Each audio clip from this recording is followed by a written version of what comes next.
کوئی شخص منت مانگتا ہے کہ اگر میرا فلاں کام پورا ہو گیا،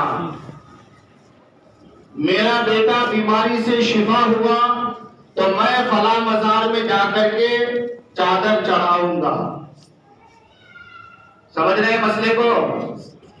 اگر آپ نے ایسی منت مانی اور منت پوری ہونے کے بعد، یعنی آپ کا لڑکا اللہ کرے شفا یاب ہو جائے اور شفا ہو گیا، بیماری سے صحت یاب ہو گیا، یا آپ کی روزی میں پریشانی تھی، آپ نے منت مانی میری روزی اگر صحیح ہو جائے گی، میرا کاروبار صحیح چلے گا، تو میں فلاں مزار پہ جا کر کے اتنی مٹھائی بانٹوں گا۔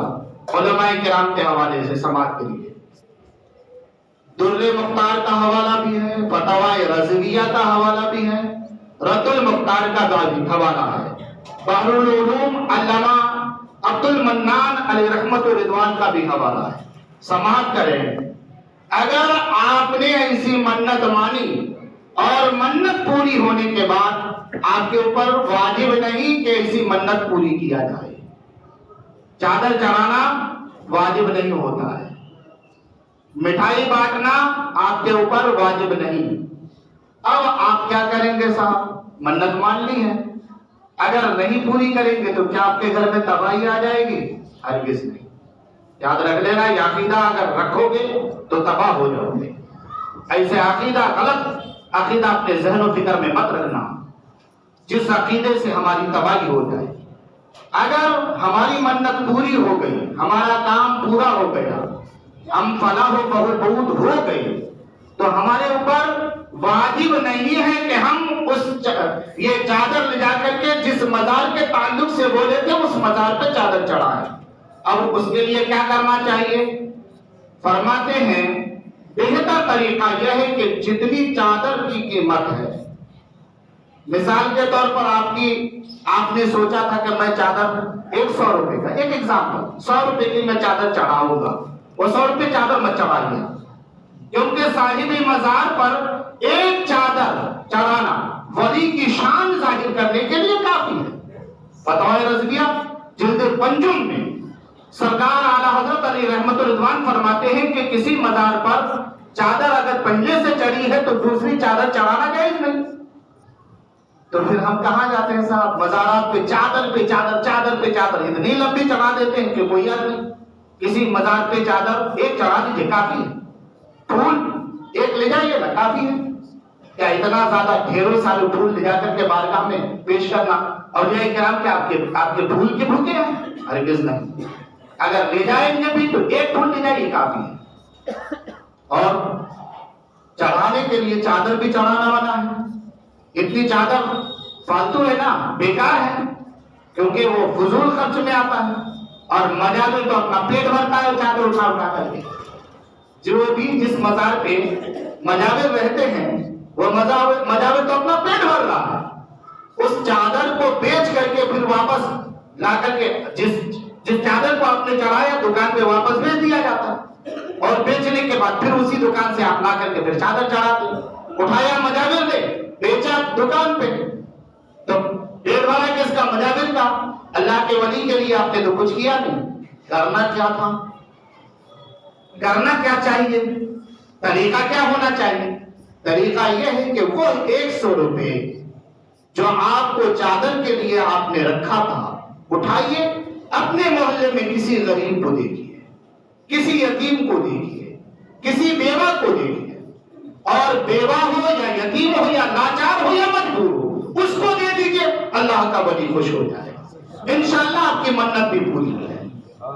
آپ کو یہ منت پوری کرنے کی چادر چڑھانے کے لیے ضرورت نہیں ہے، کیونکہ ایک چادر پہلے سے ہے، دوسری چادر چڑھانا ناجائز ہے، اور ناجائز کام کرو گے تو گناہگار کے ثواب، گناہ ملے گا کہ ثواب؟ گناہ مل رہا ہے۔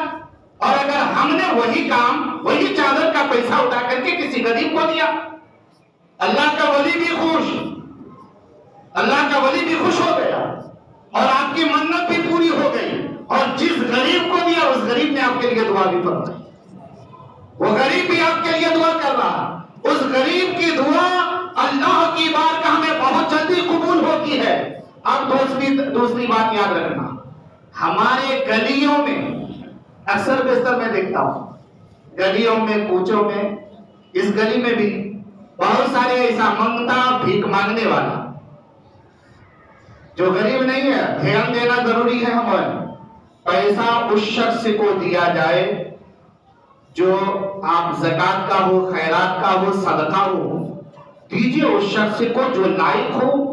ہر ایک کو دینا ناجائز و حرام ہے. جو شخص صاحب استطاعت ہے صاحب، پہلے ہی سے مالدار ہے، اس شخص کو آپ پیسہ دے رہے ہو.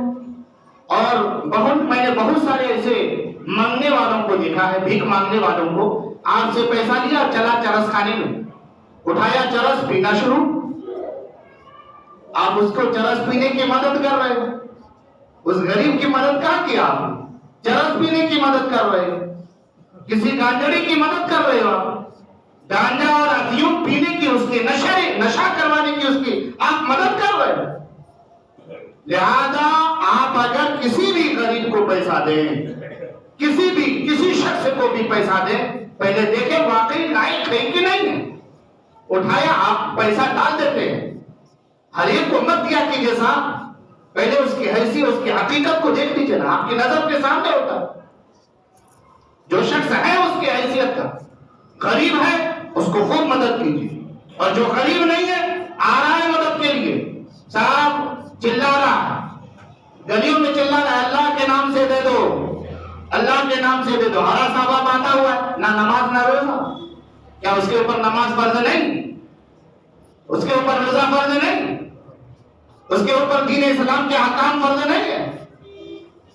وہ شخص مانگ رہا ہے، آپ کی گلی میں مانگ رہا ہے، آپ اس کو خوب دے رہے اٹھا کر کے. اس چیز کا بھی ہمیں خیال ضروری ہے. پیسہ ہم ایسے ہمارے اٹھ کے نہیں آ جاتے ہیں، کہیں سے محنت کرتے ہیں صاحب، مشقت کرتے ہیں، خون پسینہ کرتے ہیں، تب ہمارے پاس 2 روپے یا 1 روپے یا 10 روپے آتے ہیں. اس 10 روپے کو یا 1 روپے کو ہم اٹھا کے پھینک دیے، ناجائز کام میں پھینک دیے، کسی غریب کسی ناجائز کام کرنے والے کی مدد کر دیں. اس لیے ضروری ہے کہ ہم احتیاط برتیں ایسے کاموں سے. ایسے پیسے ہر ایک کو نہ دیا جائے. تو میں عرض کر رہا تھا کہ آپ اگر منت مانے ہیں تو منت ماننے کے بعد، اور ویسے بھی تو سرکار نے منع فرمایا ہے، ساری چیزیں سب قسم کی منتیں نہیں مانی جاتی. منت ماننے کا بہترین طریقہ روزہ یا نماز کا ہوتا ہے. بہترین طریقہ کیا ہوتا ہے؟ اگر آپ منت مانو بھی نا تو کیا کہو، یا اللہ اگر میرا فلاں کام ہو جائے 4 رکعت نماز پڑھوں گا، 2 دن 1 دن کا روزہ رکھوں گا. یہ منت مانی ہے نا صاحب، منت یہی جائز ہے. باقی اور دوسرے منت جائز ناجائز تو نہیں کہہ سکتے ہیں، لیکن دوسری منت کو پورا کرنا واجب نہیں. یہ منت جو نماز کی آپ نے منت مانی یا روزے کی منت مانی، اس کی پورا کرنا واجب آپ کے اوپر ہوگا. ایسی منتیں پوری کرنا آپ کے اوپر واجب ہوتی ہے. لہذا ایسی منت بھی مانا جائے جس سے اللہ اور اس کا رسول خوش ہو. اگر آپ نے مزارات پہ جانے کی حاضری کی منت مانی کہ اگر میرا فلاں کام ہو جائے فلاں مزار پہ حاضری دوں گا، آپ ڈفرینس اور کیا نام کرائے کا بھی پتہ لگائے، وہاں تک جانے میں میرا کرایہ کتنا لگتا ہے، وہ کرایہ اٹھا کر کے کسی غریب کو مدد کرتے ہیں. وہ کرایہ اٹھا کر کے، وہ پیسہ اٹھا کر کے آپ کسی غریب، کسی لاچار، کسی یتیم کی مدد کر دیں. جس مدد سے وہ اللہ کا رسول، اللہ کا ولی، جس کے لیے آپ نے، جس کے دربار پہ حاضری کی آپ نے منت مانی تھی، اس مزار صاحب مزار بھی آپ سے خوش ہوگا، اور انشاءاللہ وہ صاحب مزار بھی آپ کے لیے دعا دیتا ہوا نظر آئے.